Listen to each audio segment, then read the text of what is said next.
నమస్తే. నేను మీ లక్ష్మీ చౌదరిని. వెల్కమ్ టు మిస్టీ మధురంలో తెలుగు ఆడియో స్టోరీస్. కామెంట్స్ తగ్గించేస్తున్నారు యార్ మళ్ళీ. ఇచ్చేయండి కామెంట్స్. మీరు అనుకున్న ఘట్టం వచ్చేసింది కదా.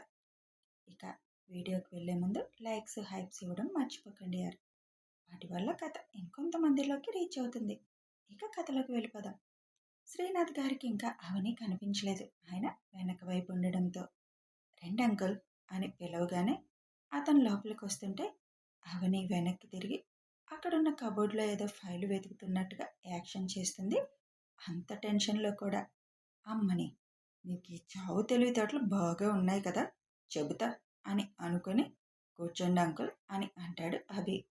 అక్కడ అవని అటు తిరిగి ఎందుకు స్వామి, ఇందాకే కదా అడిగాను, అడిగి 1 గంట కూడా ఇంకా అయినట్టు లేదు, నా నెత్తి మీద ఈసారి ఆటం బాంబు వేశావు, ఎందుకయ్యా నేనంటే నీకు అంత పగ అని టెన్షన్తో అనుకుంటూ ఫైల్స్ గెలుపుతూ ఉంటుంది. అటు చూడండి అని అభి శ్రీనాథ్ గారికి కళ్ళతో సైగ చేయగానే శ్రీనాథ్ వెనక్కి తిరిగి చూస్తాడు. అక్కడ ఫైల్స్ కింద నుంచి పైకి, పైనుంచి కిందకి కంగారుగా పెడుతూ ఉన్న అవనిని చూసి ఇటు తిరిగి పాపం కదా అని అంటారు చిన్నగా. పాపమా, మిమ్మల్ని చూసి అంత టెన్షన్లో కూడా ఎలా ఎస్కేప్ అవ్వాలి మీకు కనపడకుండా అని ఎంత ప్లాన్ చేస్తుంది చూసారా. నా అంచనా కరెక్ట్ అయితే ఇప్పుడు అవన్నీ పడేస్తుంది కింద చూడండి అని అభి అనేలోపే ఫైల్స్ కావాలని కింద పడేసి సారీ సార్ నేను తీస్తాను అని తీస్తున్నట్లుగా టేబుల్ కింద కూర్చుంటుంది. టేబుల్ కానుకొని 1 నిమిషం గట్టిగా ఊపిరి పీల్చుకొని ఆయన వెళ్ళే వరకు నా ప్లేస్ ఇదే స్వామి, కనీసం ఆయన వెళ్ళే వరకు అభి సార్ పిలవకుండా చూడు అని అనుకుంటుండగా ఇవాళ కాకపోతే రేపు రారా, అభి బంధువులు వాళ్ళు, ఎన్నాళ్ళు దాక్కుంటావు ఇలా అని అంతరాత్మ ప్రత్యక్షమై అడుగుతుంది. వచ్చేసావా, ఇప్పుడే అనుకుంటున్నా నువ్వు ఇంకా రాలేదని. నువ్వు ఒక్కదానివే తక్కువయ్యావు నా ప్రాణానికి, నాకున్న టెన్షన్కి నిన్ను చంపేస్తా, ఓ ఇక్కడి నుంచి అంటుంది కళ్ళుతోనే. నీ కర్మ అనుకొని అంతరాత్మ మాయం అవుతుంది. పిలవకూడదు పిలవకూడదు అంటూ జపం చేస్తూ అక్కడే గోర్లు కొరుక్కుంటూ కూర్చుంది. కరెక్ట్గా 2 నిమిషాలకి మిసెస్ అవని అభిరామ్ అని పిలుస్తాడు అభి. అయిపోయింది, వద్దనుకున్నా పిలిచారు, ఇప్పుడు నాతో అంత అవసరం ఏమొచ్చింది దీనికి అని నెత్తి మీద చేతులు వేసుకొని ఇప్పుడు వెళ్ళకపోతే అవ్వదు, ఏం చేయాలి, ఎందుకు సార్ నాతో ఆడుకుంటున్నారు, ఇప్పుడు నాతో ఏం అవసరం అని గోర్లు కొరికి కొరికి చర్మం కూడా కొరుక్కొని నొప్పి పుట్టి అబ్బా అనుకుంటుంది. ఇంకోసారి మిసెస్ అనగానే హా సార్ అయిపోయింది ఇవి తీసి వచ్చేస్తాను సార్ అని అంటుంది. అభి సైగందుకొని అదేంటి అభి అలా నీ పేరుతో పిలుస్తున్నావు అని అడుగుతారు శ్రీనాథ్. అదా, నా పేరు కాదు అంకుల్, నా పిఏ హస్బెండ్ పేరు కూడా అదే అని చెబుతాడు అభి. వాట్, నువ్వు పిఏని పెట్టుకున్నావా, నీకు ఇష్టం ఉండదు కదా అంటారు ఆయన. నా టైం బాగాలేదు అందుకే ఇప్పుడు పెట్టుకున్నారు అని అనుకుంటుంది అవని. తప్పలేదు అంకుల్, ఈ కంపెనీ తీసుకున్నాక వినయ్కి వర్క్ ఎక్కువ అవుతుంది, అందుకే పెట్టుకోవాల్సి వచ్చింది, అంతా నా కర్మ అనుకుంటూ ఫైల్ నలుపుతూ ఉంటుంది అవని.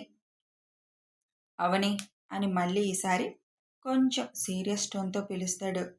అమ్మో ఏంటి టోన్ మారింది, అవని ఇంక తప్పదు, లే వెళ్ళు అని చిన్నగా లేస్తుంది. వాట్ ఈస్ దిస్ అవని, ఎన్నిసార్లు పిలవాలి అని అడుగుతాడు. అది సార్ ఫైల్, సార్ కింద అది ఫైల్ అంటూ పిచ్చిగా ఏదో చెబుతూ ఉంటుంది. శ్రీనాథ్ వెనక్కి తిరుగుతారు అవనిని చూడాలని. అప్పుడే చూసినట్టు శ్రీగారు ఆశ్చర్యంగా చూస్తుంటే అభి ఫైల్ ఏదో చూస్తూ ఉండడం చూసి శ్రీ వైపు చూసి తల అడ్డంగా ఊపుతుంది చెప్పొద్దని.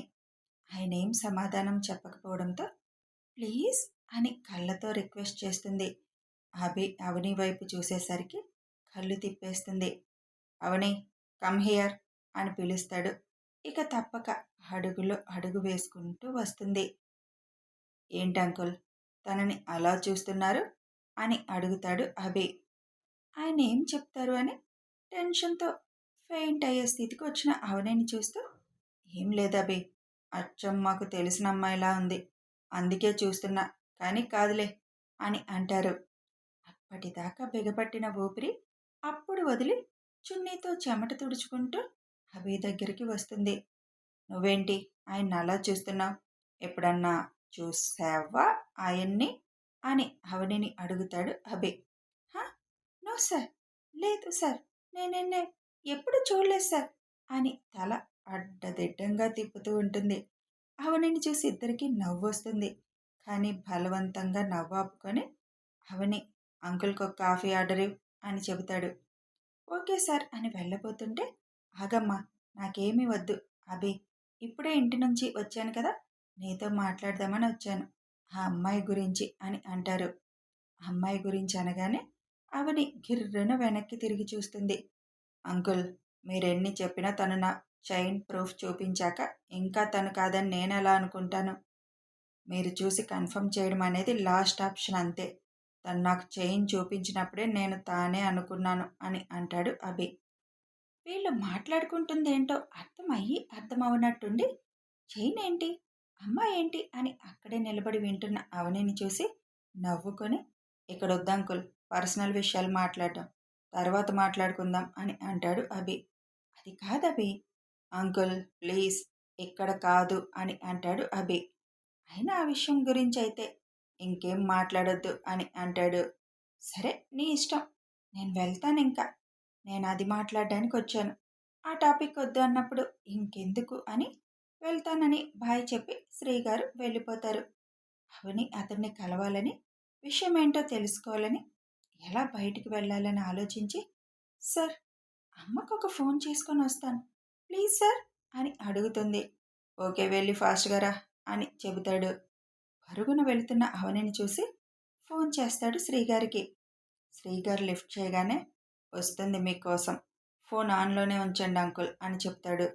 అప్పుడే అంకుల్ అంటూ పరుగు పెడుతూ వచ్చిన అవని, అంకుల్ థ్యాంక్స్ అంకుల్, సర్కి నా గురించి చెప్పనందుకు, ఆంటీ ఎలా ఉన్నారు అని అడుగుతుంది.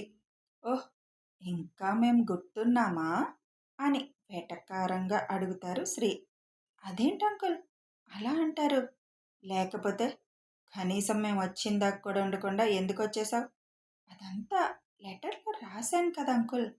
ఓహ్, పెద్ద త్యాగశీలు కదా నువ్వు. అభికి తెలియదు కదా తన పేరే నీ భర్త పేరుగా చెప్పావని. అందుకే నువ్వు చెప్పింది నిజమే అనుకుంటున్నాడు.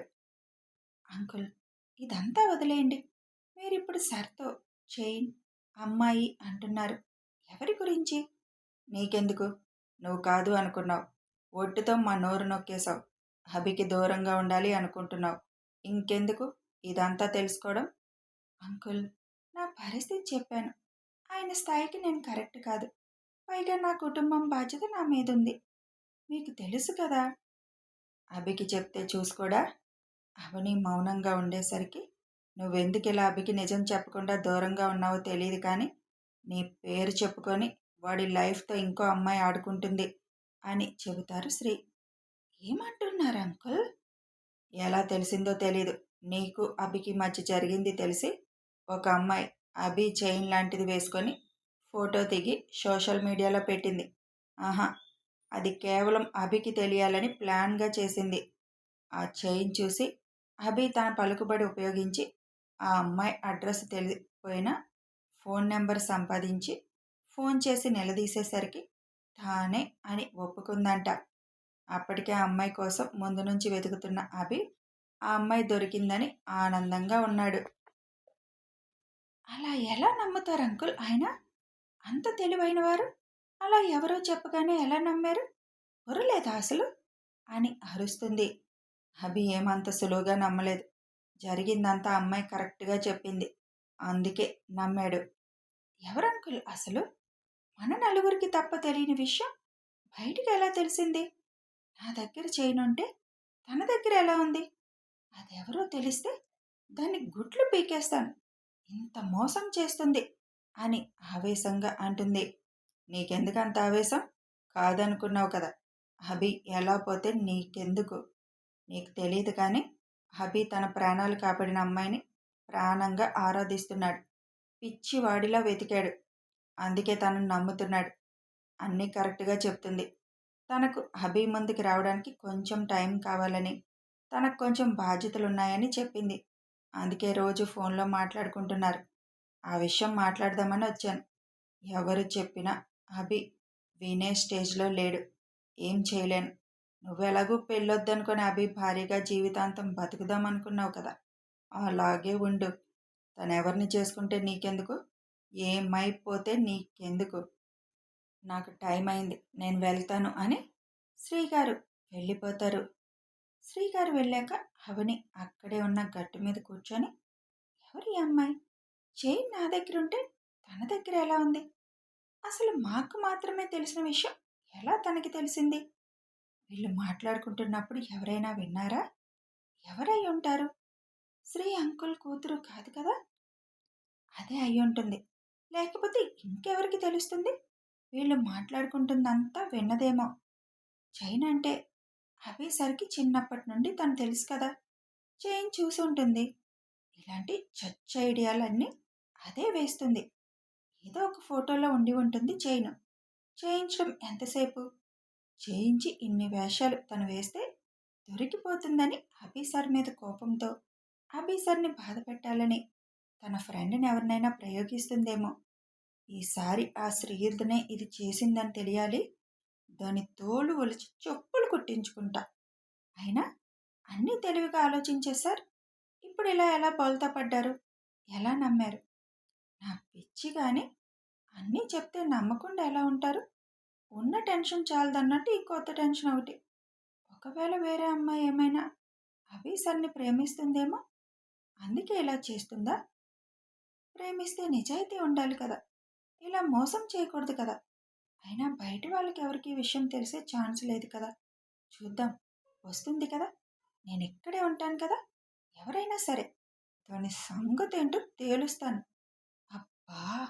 నా బుర్ర వేడెక్కిపోతుంది అని తల కొట్టుకుంటూ, నాకు ఎర్రగడ్డ మెంటల్ హాస్పిటల్ బెడ్ కన్ఫర్మ్ అయ్యేటట్లుంది ఈ ఆలోచనలతోటి అని అనుకుంటూ అక్కడి నుంచి లోపలికి వస్తుంది. ఇన్ని ఆలోచించింది కానీ అభి తన ప్రాణాలు కాపాడిన అమ్మాయిని ప్రాణంగా ఆరాధిస్తున్నాడు అని చెప్పిన మాట గాలికి వదిలేసింది. అవని కూర్చొని ఆలోచిస్తుంటే, నీ బాధ్యతలు నేను తీసుకోను అనుకున్నావా? ముందంటే నా గురించి తెలియదు. ఇప్పుడు చూస్తున్నావు కదా నన్ను. అయినా నా మీద నమ్మకం లేదా? నీకు అర్హత లేకపోవడమేంటి అవని? నీకు మాత్రమే అర్హత ఉంది. నీకంటే గొప్పవాళ్ళు ఎక్కడ దొరుకుతారు అని అనుకుంటాడు అభి. అవని లోపలికి వచ్చే టైంకి టైం చూసి భవిని డిస్టర్బ్ చేయడం ఇష్టం లేక ఫోన్ రాకపోయినా వచ్చినట్టుగా చెవి దగ్గర పెట్టుకుంటాడు. ఆలోచనలతోటే క్యాబిన్లోకి వచ్చిన అవని అభి వైపు చూస్తుంది. అప్పుడే అభి ఫోన్ లిఫ్ట్ చేసి, హాయ్ డార్లింగ్ అని స్వీట్ వాయిస్తో అంటాడు. అంతే, అవని మొహం మాడిపోతుంది. డార్లింగ్ అంట డార్లింగ్. చింపాంజీ మొహం ఎవరో కానీ నా చేతిలో చావడానికి చేస్తుంది ఇదంతా అని గొనుక్కుంటూ తన చైర్ దగ్గరికి వెళ్తుంది. ఒక్క నిమిషం లైన్లో ఉండు స్వీట్ హార్ట్ అని చెప్పి అవని అని పిలుస్తాడు. హా సార్. నేను ఫోన్ మాట్లాడాలి. ఈ ఫైల్ తీసుకువెళ్ళి ఒకసారి చెక్ చేయి. నేను ఒక్కసారి కాన్ఫరెన్స్ కాల్ కూడా మాట్లాడి వస్తాను. ఇది మధ్యాహ్నం ప్రాజెక్ట్ రివ్యూ ఫైల్ అని చెప్పి ల్యాప్టాప్ తీసుకొని, ఇప్పుడు చెప్పు బంగారం అంటూ పర్సనల్ రూమ్లోకి వెళ్తాడు. వెళుతుండగా అభయ్ మాటలు వినిపిస్తాయి. తానా? నా పిఏ. పెళ్ళైపోయిందిలే. నువ్వేం అనుమాన పడకు అని అభి అనడం వినిపిస్తుంది. హా డార్లింగ్, అందుకే పర్సనల్ రూమ్కి వస్తున్నా. తన ముందు మనం రొమాన్స్ చేస్తే బాగోదు కద్దా అని అంటూ డోర్ వేస్తాడు అభి.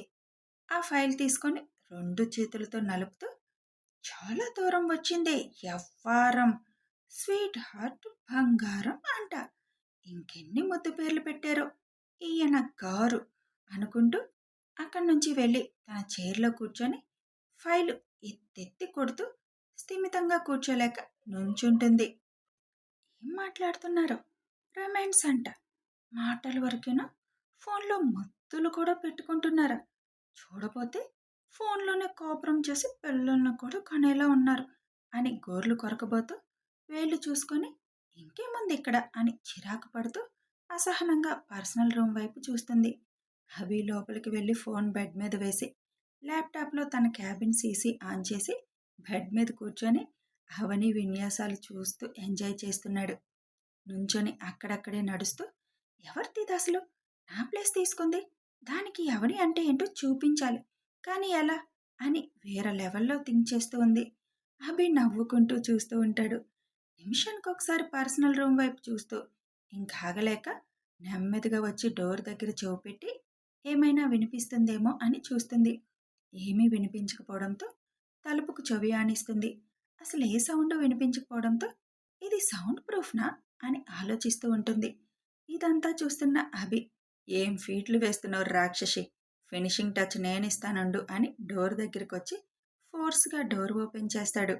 హ్యాండిల్ పట్టుకొని చెవి తలుపు కానించి ఉన్న అవని ఒక్కసారిగా డోర్ ఓపెన్ అయ్యేసరికి ఊపాపుకోలేక డోర్‌తో పాటు లోపలికి వెళ్ళి అభి మీద పడుతుంది.